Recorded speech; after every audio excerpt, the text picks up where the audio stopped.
بسم اللہ الرحمن الرحیم ان اللہ و ملائکتہ یصلون علی النبی یا ایھا الذین آمنوا صلوا علیہ وسلموا تسلیما اللہم صل علی محمد وعلی محمد وعجل فرج علی محمد والعن اعداءہم۔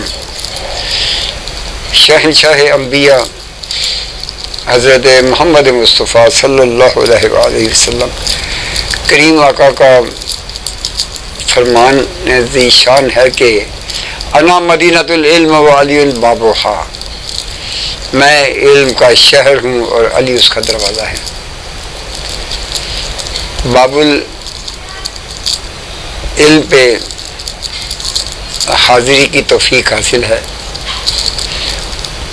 ان کے کرم، ان کے لطف اور ان کے احسان کے سبب دعا کے حوالے سے بڑی مختصر بات آپ سے کرنا چاہ رہا ہوں۔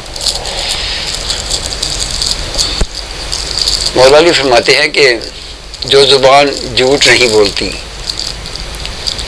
اس کی دعا میں اثر ہے۔ مولا کریم نے یہ بھی فرمایا دوسروں سے دعا کے لیے نہ کہو، بلکہ تمہارا رویہ ایسا ہو کہ دوسرا از خود بخود تمہارے لیے دعا کرے۔ اس کا مطلب یہ ہرگز نہیں ہے کہ دعا کے لیے منع کیا گیا ہے، دعا کے کہنے کے لیے منع کیا گیا ہے، ایسا بالکل نہیں ہے۔ اس کی افادیت اہمیت کو ظاہر فرمانے کے لیے۔ پھر آپ نے فرمایا کہ جو دوسروں کے لیے دعا کرتا ہے اسے اپنے لیے دعا کرنے کی ضرورت نہیں ہوتی۔ میں تو عرض کرتا ہوں مولا، میں تو آپ کے لیے بھی دعا کرتا ہوں، آپ کے نام اور پیغام کی خیر ہو، آپ کے آباء و اجداد کی خیر ہو، آپ کے مقصد کی، آپ کے ذکر کی، آپ کے فکر کی، آپ کے تبرکات کی، آپ کی تمام ترین آیتوں کی خیر ہو، بالخصوص جو ظاہری اور باطنی طور پہ آپ کے وجود مسعود ذی جود کا فیض ہے کائنات میں، وہ جاری رہے۔ مولا علی کریم پاک ذات کا ایک فرمان ایسا ہے کہ رش کرے بندہ اپنے امت محمدیہ ہونے پر اور محبت اہل بیت پر، مولا علی سے عشق کی سرشاری پر فخر کرے۔ مولا فرماتے ہیں کہ جب تم دعا کرتے ہو تو ہم آمین کہتے ہیں۔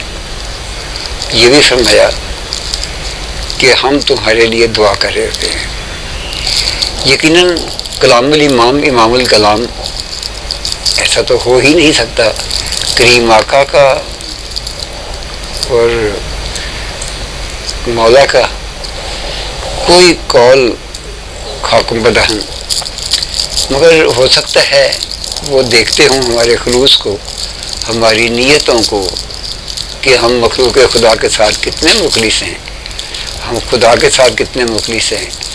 ہم جب دعا کی کیفیت میں ہوتے ہیں تو کیا ہم اس وقت کس یعنی قرب کی کیفیت میں ہوتے ہیں، یا پھر یہ کہ ہم سمجھ لیتے ہیں کہ یہ جو ہم نے دعا کر لی دعا ہو گئی۔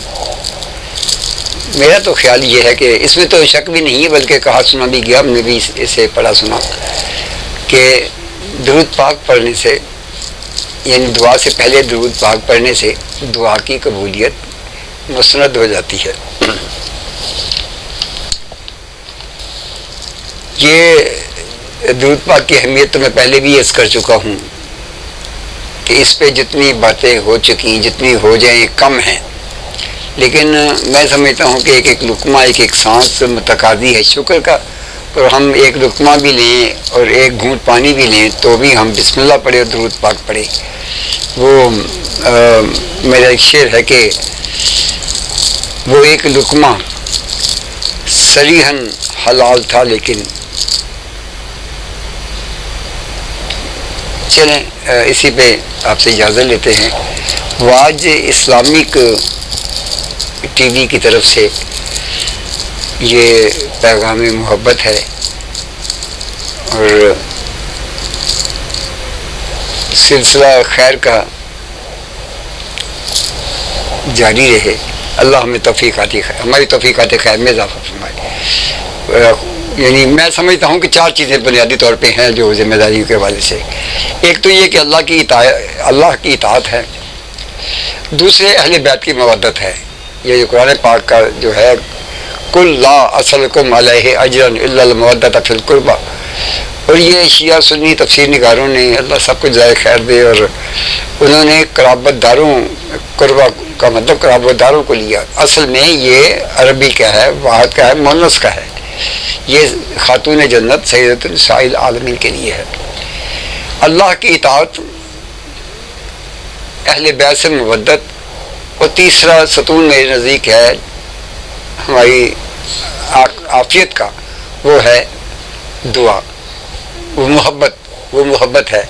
وہ چاہے بزرگان دین سے ہو، اپنے آباء و اجداد سے ہو، صحابہ کرام سے ہو، اولیاء اللہ سے ہو. محبت کا تو دائرہ بہت وسیع ہے. اطاعت، مودت اور محبت. اور چوتھا میرے نزدیک ہے خدمت، مخلوق کی خدمت. خدمت مخلوق کے بغیر اگر آپ تینوں مراحل سے احسن خوبی گزر آتے ہیں، میں نہیں سمجھتا. جو پورا قرآن پاک میرے سامنے ہے. بڑا اچھا ہم نے پچھلے دنوں ایک دیکھا تھا کسی صاحب کو، اللہ ان کو جزائے خیر عطا فرمائے، انہوں نے فرمایا کہ پورے قرآن پاک میں کہیں یہ نہیں کہ جمع کرو، خرچ کرو خرچ کرو خرچ کرو. تو خدمت جو ہے وہ ضروری نہیں ہے کہ آپ خرچ کریں. خیر خواہی جو ہے وہ، اور اس میں جو اپنے وطن عزیز کی ذمہ داریاں ہیں ان کے حوالے سے حضور اکرم نے فرمایا کہ وطن کی محبت ایمان کا حصہ ہے. تو ایک اطاعت اللہ پاک کی، ایک مودت اہل بیت کی، ایک محبت جو اپنے آباء و اجداد سے، والدین سے، اور اولیاء کرام سے اور صحابہ کرام سے، اور چوتھے جو ہے بلا تفریق رنگ و نسل، مذہب و ملت خدمت ہے، مخلوق کی خدمت. اللہ تبارک و تعالی ہمیں توفیق خیر عطا فرمائے اور واج اسلامک ٹی وی کو سلسلہ خیر کو، ترسیل خیر کو جاری رکھنے کی توفیق عطا فرمائے. وما علینا الا البلاغ. بہت شکریہ.